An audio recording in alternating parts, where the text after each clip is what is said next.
आप सभी का आपके अपने चैनल ज्योतिष अध्ययन में बहुत बहुत स्वागत है। आज का हमारा टॉपिक शुरू करने से पहले जय कूष्मांडा। आज कूष्मांडा माँ का चौथा माँ को मनाने का दिन है।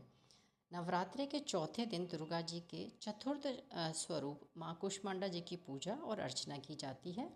माना जाता है कि सृष्टि की उत्पत्ति से पूर्व जब चारों ओर अंधकार था तो कोई भी जीव जंतु नहीं था, तो माँ दुर्गा के इस अंड यानी ब्रह्मांड की जो रचना उन्होंने की वो कूष्मांडा माँ ही थी जिन्होंने इस ब्रह्मांड की रचना की थी। सृष्टि की उत्पत्ति करने का जो कारण है, इन्हें जब उन्होंने इसकी उत्पत्ति की तो इन्हें आदि शक्ति के नाम से भी जाना गया। इनके स्वरूप का वर्णन करते हुए शास्त्रों में जो चीज़ें कही गई हैं उसमें कहा गया है कि इनकी 8 भुजाएं हैं और सारे हाथों में उनके शस्त्र हैं। इनकी और 7 हाथों में जो चक्र, गदा, धनुष, कमंडल और एक में अमृत का कलश भी है। बाण है, कमल का एक फूल है हाथ में, आठों हाथों में इस तरह से सारी चीज़ें, और जो आठवां हाथ है उसमें एक जप की माला है और ये सभी प्रकार की सिद्धियों से युक्त कहलाती हैं। इनके अंदर सूर्य का प्रभाव मंडल है, जो इनके अंदर सूर्य का निवास होने की वजह से इनकी देह भी सूर्य की भांति हमको दिखाई देती है। ये इनका जो रंग है वो पीला होता है सूर्य की आभा की वजह से। इसलिए माना जाता है कि नवरात्रि में इनकी पूजा साधक को एक तेज की प्राप्ति कराती है। आपके अंदर एक सूर्य की तरह एक चमक आ जाती है और आपका इम्यून पावर बहुत स्ट्रांग हो जाता है। बीमारियों से भी आप फाइट कर सकते हैं। मनुष्य को बल और आरोग्य की प्राप्ति होती है, तो इनकी पूजा करनी चाहिए माँ कूष्मांडा। अब हम अपने विषय पे आते हैं। आज का जो हमारा टॉपिक है राशियों की विशेषताएं। जो चक्र है उसकी जो पहली राशि है वो है मेष राशि। मेष राशि के जो जातक हैं वो कैसे होते हैं, हम आज उससे शुरू करेंगे। आपकी जो लग्न कुंडली है, अगर उसके फर्स्ट हाउस में जो पहला भाव होता है, नंबर उसमें अगर 1 नंबर लिखा है यानी पहला नंबर लिखा है, तो आपका लग्न मेष है। लेकिन यहाँ हम मेष राशि की बात कर रहे हैं, तो आप सबको ये चेक करना कैसे कि आपकी राशि कौन सी है, वो मैंने आपको एक वीडियो बनाया है, आप वहाँ से देख सकते हैं। लेकिन फिर भी यहाँ पे क्या करना है, जहाँ पे चंद्रमा आपकी कुंडली में है, तो चंद्रमा जिस भी नंबर में बैठा है, जिस भी नंबर की राशि में बैठा है, वही आपकी राशि है। वहाँ से आप पहले राशि फाइंड करेंगे कि आपकी राशि कौन सी है। फिर उसके बाद आप आगे इस चीज़ को फाइंड करेंगे कि वहाँ अगर सपोज चंद्रमा अगर मेष राशि में है तो जातक कैसा होगा। वो जातक जो होगा उसका क्या क्या चीज़ें उसमें आपको दिखाई देंगी, वो आपको मैच करके देखना होगा कि क्या आपकी राशि उससे वो गुण से, उस विशेषता से मैच करती है या नहीं। दूसरी चीज़, एक चीज़ और ध्यान रखिए कि ये जो चीज़ बताई जा रही है विशेषताएं राशियों की, अगर उस चंद्रमा पे किसी का शनि, राहु, कोई मैलेफिक इन्फ्लुएंस नहीं है तो ये सारी चीज़ें आप में देखेंगी। अगर दृष्टि से या युति वाइज कोई कंजंक्शन है चंद्रमा का, तो उसमें ये सब चीज़ों की आपको कमी दिखाई देगी। आपको लगे कि अरे ये चीज़ तो मेरे से मैच नहीं करती, तो वो जब होगा जब चंद्रमा पे किसी की दृष्टि नेगेटिव ना हो और कोई कंजंक्शन ना हो तब। अब आते हैं मेष राशि। मेष राशि का जो जातक होता है वो थोड़े खाते हैं, खाना जो फूड जो होता है थोड़ा कम खाता है, लेकिन मानसिक रूप से उसमें एक पुरुष तत्व युक्त होता है, क्योंकि ये मंगल की राशि है। यानी उसमें एक स्ट्रांगनेस जो चीज़ होती है उसको हम कहते हैं पुरुष तत्व युक्त होता है। बहुत सक्रिय रहता है, हर काम को करने जल्दी जल्दी करने की आदत होती है। आक्रामक होता है, थोड़ा सा रूखा होता है, उसका व्यवहार में कुछ चापलूसीपन उतना सच नहीं होता, थोड़ा आक्रामक होगा, रूखा होगा, और रोगों से लड़ने की शक्ति रखता है, वो फाइट कर सकता है रोगों से। और ऐसे चलता है जैसे कि बस दौड़ रही हो, बहुत स्पीड में चलता है वो पर्सन। चालक होते हैं, मतलब उनकी जो चीज़ें होती हैं वो ऐसे लगेंगे बहुत तेज़ से चल रहे हैं, और अपनी बात रखने के लिए झगड़ा करने से भी वो नहीं झिझकता। थोड़ा सा हटीला होगा, चीज़ों को लेके ज़िद्दी, और चंचल बुद्धि का होता है, बुद्धि चंचल होती है और थोड़ा सा चालाक, क्लेवर होता है। फिर आते हैं हम दूसरी आपकी राशि वृषभ राशि से, है ना। अगर चंद्रमा 2 नंबर में है, वहाँ पे 2 नंबर लिखा होगा, तो व्यक्ति कैसा है, उसकी विशेषताएं कुछ ऐसी होंगी जैसे कि असाधारण ही सहन शक्ति होती है उसकी, लेकिन बाहरी रूप से वो अड़ियल थोड़ा सा दिखता है। खाने पीने के शौकीन होते हैं। घर में भी बहुत सभी चीज़ें, बहुत ही सुख सुविधाएं की जो लग्जेरियस थिंग्स होती हैं वो सब अवेलेबल होती हैं। ज़्यादातर उसको शौक़ होता है इन सब चीज़ों का।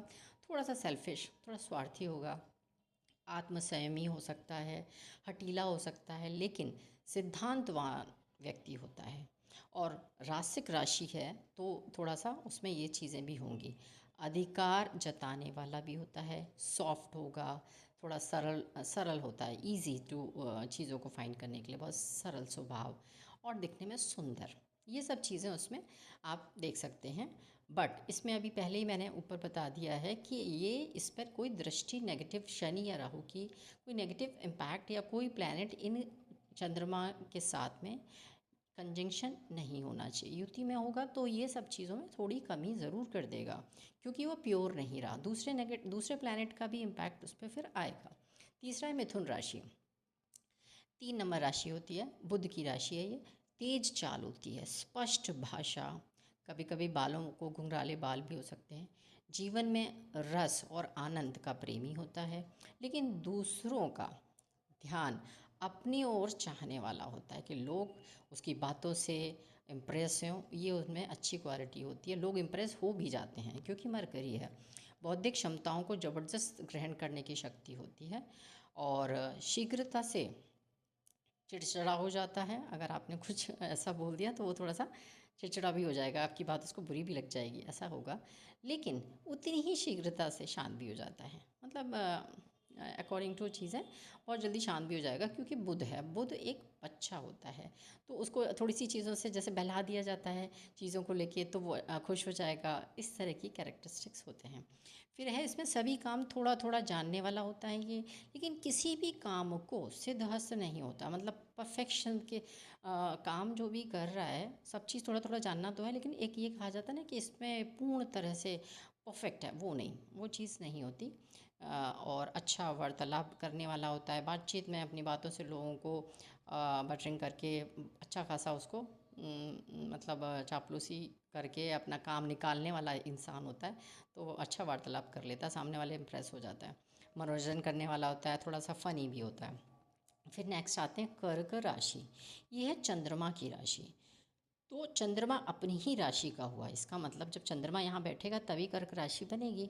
तो जिसका भी 4 नंबर में है तो वो कर्क राशि। इसमें क्या होगा, थोड़ा शर्मीला, आत्मविश्वास की कमी, अशांत, घबराहट होना। इस इंसान को बहुत जल्दी जल्दी घबराहट होती है क्योंकि मून है, सॉफ्ट प्लैनेट होता है बहुत ज़्यादा।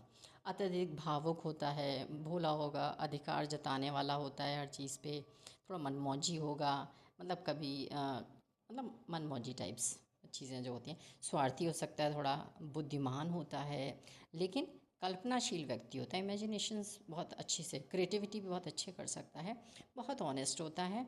और म्यूज़िक लवर्स, मतलब संगीत प्रेमी होता है, बहुत काइंड, दयालु होगा। और एक चीज़ माइनस है कि कमज़ोर पाचन शक्ति होती है, डाइजेशन जो होता है उसका थोड़ा सा कमज़ोर होता है। फिर आता है नेक्स्ट हमारी सिंह राशि, 5 नंबर जहाँ होता है, ये आपकी सूर्य की राशि है। दिखने में चुंबकीय उनका अट्रैक्शन होता है, आदमी का जो अपीयरेंस होगी बहुत ही ऐसी होगी, अट्रैक्ट कर देता है दूसरों को। फिर है विचारशील होते हैं, बहुत चीज़ें सोच विचार के, तेज चाल वाले लोग होते हैं। और इनकी आदत है कि निम्न व उच्च दोनों प्रकार के लोगों के साथ मेल जोल बना के रखते हैं। उनके पास बहुत सहन शक्ति होती है, दूसरों की प्रशंसा करने वाला और दूसरों से प्रशंसा चाहने वाले ये होते हैं। अच्छे स्वभाव का लेकिन संवेदनशील, स्पष्टवादी, और घूमने का बहुत शौक़ होता है। घूमने का ये कहना चाहिए, बहुत प्रेमी होते हैं, इन्हें घूमना फिरना बहुत अच्छा लगता है। फिर नेक्स्ट हमारी राशि आती है कन्या राशि। कन्या राशि वाले लोग, ये भी बुध की ही राशि है। कन्या राशि वाले लोग जो होते हैं, 6 नंबर जहाँ भी लिखा हो वो वहाँ पे कन्या राशि है। साफ रंगत वाले होते हैं, बहुत मनोहर व आकर्षक, बुद्धिमान होते हैं, तेज बुद्धि वाले, भले बुरे का अंतर करने वाले के वो डिफरेंशिएट कर लेते हैं बहुत आसानी से। शांति और व्यवस्था पसंद लोग होते हैं, समझदार होते हैं, बहुत कूटनीतिज्ञ होते हैं, धीमे बोलने वाले होते हैं और दयालु होते हैं और सच्चे व्यक्ति होते हैं और मजाकिया भी बहुत होते हैं। लोग बहुत जल्दी इनसे इम्प्रेस भी हो जाते हैं और इमोशनल बहुत होते हैं, भावुक बहुत जल्दी हो जाते हैं। तो इस चीज़ का और आत्मविश्वास की थोड़ी कमी होती है। ये है कन्या राशि। तो आज हमने 1 to 6 यानी मेष राशि से लेके कन्या राशि तक का आपको राशियों की विशेषता बताई हैं। तो आई होप आपको ये बहुत अच्छा लगा हो। अगर आपको अच्छा लगा हो तो प्लीज़ लाइक एंड सब्सक्राइब कीजिए। Thank you so much.